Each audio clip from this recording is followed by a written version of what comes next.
कल्याणजी आखाडे, सुरेश महेंद्र जोगडे, सुरेश बिराजदार, सर्व सन्माननीय माझे अन्य सहकारी, आपण सर्व पत्रकार मित्र, मायनाचे प्रतिनिधी, बंधू भगिनी आणि सहकारी मित्रांनो, विधानसभेच्या निवडणुकीमध्ये अभूतपूर्व यश संपादित केल्याच्या नंतर स्थानिक स्वराज्य संस्थांच्या निवडणुका दीर्घकाळ न झालेल्या असल्यामुळे सर्वोच्च न्यायालयाने ते विशिष्ट कालावधीमध्ये काढण्याचे निर्देशित केलेले आहे। अशा वेळेला जिल्ह्यामध्ये जाऊन कार्यकर्ते, पक्षाचे पदाधिकारी यांचं मनोगत समजून घेणं, पक्ष संघटना बळकट करण्यासाठी सभासद नोंदणी मोहीम आणि पक्षाचे सर्व स्तरावरील पदाधिकाऱ्यांची नियुक्ती करणं, वेगवेगळे सेल जे पक्षाचे आहेत या सर्व सेलच्या जिल्हास्तरीय, तालुकास्तरीय, विधानसभा मतदारसंघ स्तरीय नियुक्त्या विशिष्ट कालावधीमध्ये करणं, हाच हेतू या निर्धार नवपर्वाच्या माध्यमातून माझा होता। जळगाव, नंदुरबार, धुळे शहर, नाशिक शहर, संभाजीनगर जिल्हा, संभाजीनगर शहर, जालना, हिंगोली, परभणी शहर, परभणी, त्यानंतर बीड, लातूर आणि आज धाराशिवच्या दौऱ्यामध्ये या ठिकाणी मी आलो। प्रचंड उत्स्फूर्त अभूतपूर्व असा प्रतिसाद कार्यकर्त्यांचा या सगळ्या मेळाव्याच्या निमित्ताने त्या ठिकाणी मिळतो आहे। अशा वेळेला त्यांचं मनोगत सुद्धा आम्ही समजून घेतलं आणि त्या माध्यमातून आज पक्ष संघटना निश्चितपणे उभी राहते आहे। आगामी येणाऱ्या कालावधीमध्ये सुद्धा, आगामी येणाऱ्या निवडणुकीमध्ये सुद्धा महायुती म्हणून आम्ही निवडणूक लढवण्याचं वरिष्ठ पातळीवरती जरी चर्चा केली असली तरी स्थानिक पातळीवरती सुद्धा कार्यकर्त्यांचं संघटनेच्या भावना काय आहेत हे आम्ही समजून घेऊन कोर कमिटीच्या पुढे नक्की मांडू।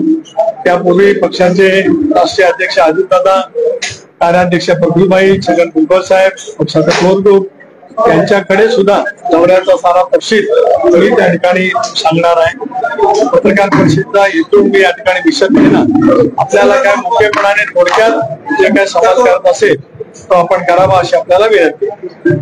सर, राज्यामध्ये पूर्ण आहे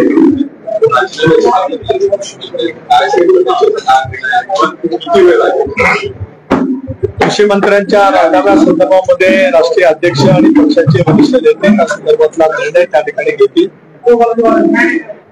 काल घडलेल्या घटनेच्या बाबतीमध्ये सुद्धा सूरज चव्हाण यांचा पक्षाने त्यांना राजीनामा द्यावा सूचित केलंय आणि सूरज चव्हाण यांनी महाराष्ट्र प्रदेश राष्ट्रवादी युवक काँग्रेसच्या अध्यक्षाचा त्या ठिकाणी राजीनामा दिला।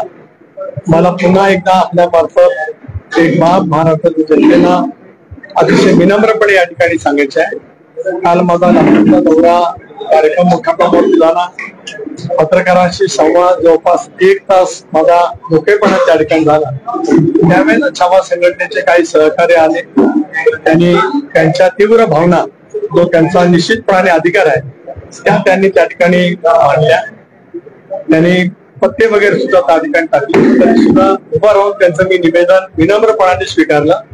लोकशाहीमध्ये सत्तेमध्ये असलेल्या राज्यकर्त्यांनी जनतेच्या संतप्त भावना असतील, इतर वेगवेगळे काय त्यांचे विचार असतील, त्यांचे काही प्रश्न असतील, ते समजून संयमीपणाने घेतले गेले पाहिजे या पद्धतीने त्यांचं निवेदन मी स्वीकारलं। त्यांचे मी आभारी त्या ठिकाणी मानले। त्यानंतर लातूर शहरांतील विविध क्षेत्रांतील नामवंतांची मी 1 तास, सव्वा तास संवाद केला। लातूरला शैक्षणिक गाव आहे, तिथे विद्यापीठ असावे, तिथे वेगवेगळे आंतरराष्ट्रीय स्तरावरती संशोधन केंद्र त्या ठिकाणी सुरू व्हावे, व्यापारी मित्रांचे काही अडचणी होत्या, व्यावसायिकांच्या होत्या, सगळं समजून घेऊन त्यांच्याशी हितगुज केलं आणि एक स्वामी विवेकानंद संस्थेच्या माध्यमातून कॅन्सर हॉस्पिटल आहे त्याही ठिकाणी मी जवळपास तासभर मी आणि माझ्या सर्व सहकार्यांनी भेट दिली।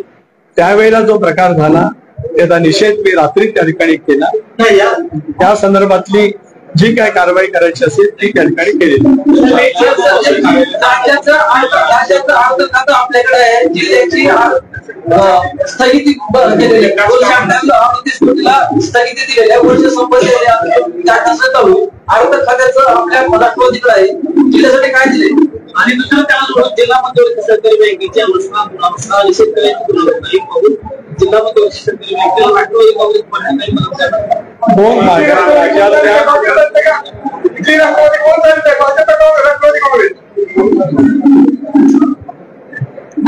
बँकेच्या संदर्भात मी बोलतो साहेब, मी बोलतो ना साहेब, मी ते ज्या पद्धतीने बोलले त्याच्याबद्दलच फक्त शांत आहे. पत्रकार आहे, लोकशाहीचा चौथा स्तंभ आहे. आपण जरूर संवाद करा. मी काय घाई केली नाही. इथली राष्ट्रवादी चालवते. इथल्या स्थानिक जिल्हा नियोजन मंडळाच्या निधीच्या माध्यमातून माझ्या माहितीप्रमाणे, मी काय सरकारमध्ये नाही, माझ्या माहितीप्रमाणे माननीय मुख्यमंत्री महोदयांनी स्थगिती दिली. अर्थ खात्याचा त्याच्याशी संबंध येत का दिले, कशामध्ये दिले ते मुख्यमंत्री, दोन उपमुख्यमंत्री आणि या जिल्ह्याचे पालकमंत्री, या जिल्ह्याचे विधानसभा सदस्य यांना ज्ञात असेल. पण जिल्ह्यातला नियोजनाचा निधी फार काळ थांबला जाऊ नये अशी आम्हा सर्वांची स्वच्छपणाची भूमिका आहे.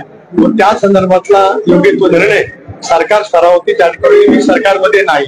एक दुसरा, मध्यवर्ती बँकेच्या बाबतीमध्ये आपण जे बोलला, राज्यातील अनेक मध्यवर्ती बँका ज्या वेळेला अडचणीत आल्या होत्या त्याला राज्य सरकारने मदत केली. इथल्या मध्यवर्ती बँकेची सुद्धा स्थिती नेमकी काय मला द्या.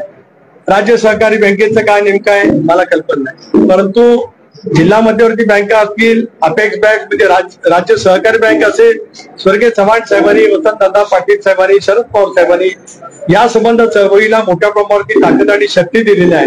त्यामुळे या मध्यवर्ती बँका त्यांचं अवसानात असतील तर त्याचं पुनर्जीवन कसं करता येईल, काय कारणामुळे अवसानात असतील त्या बाबतीमध्ये काय कारवाई करायची असेल ते सरकारने करावं असा राष्ट्रवादी काँग्रेस पक्ष म्हणून माझा पाठपुरावा आहे.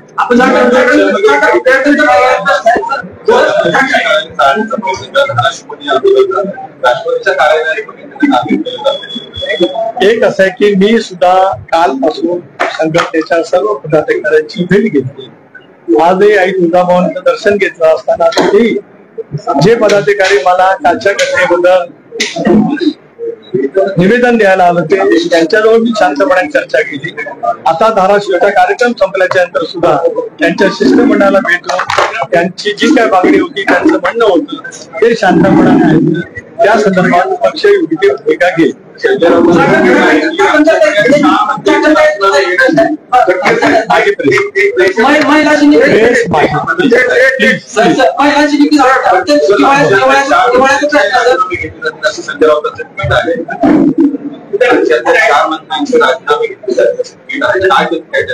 मी कालही बोललो की विधानसभेच्या निवडणुकीमध्ये दारुण पराजयाच्या नंतर त्यांचं स्वास्थ्य जे बिघडलेलं असतं त्यामध्ये दिवसभरात सत्तेची स्वप्न बघत असतात आणि ते सत्तेच्या बघतीतल्या स्वप्नाप्रमाणे त्यांना जे वाटतं ते त्यांना स्वप्नात दिसतं आणि मग त्याप्रमाणे ते बोलत राहतात.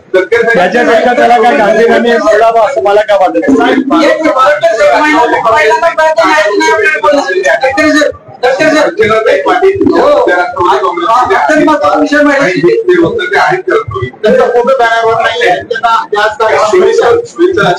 लोकसभेचा उमेदवार होत्या त्या पक्षात आहेत का, लोकसभेचा उमेदवार होत्या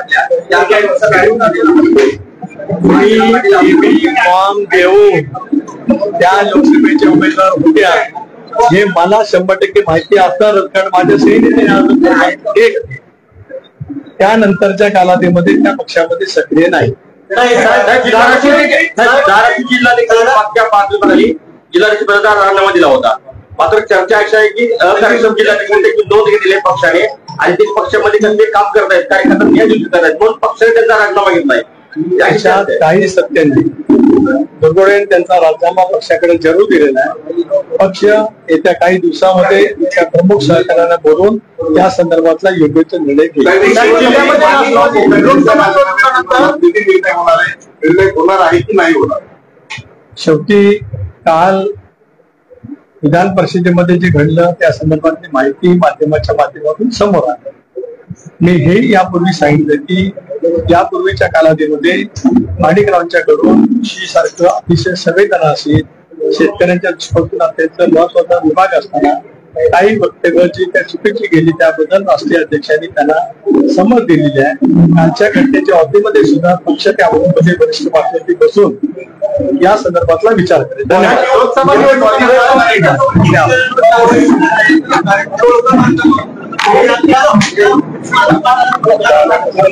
महाराष्ट्रातील ताज्या बातम्या पाहण्यासाठी आमच्या YouTube चॅनेलला सबस्क्राईब करा. इंस्टाग्राम आणि फेसबुकवर हा व्हिडिओ पाहत असाल तर फॉलो करायला विसरू नका. धन्यवाद.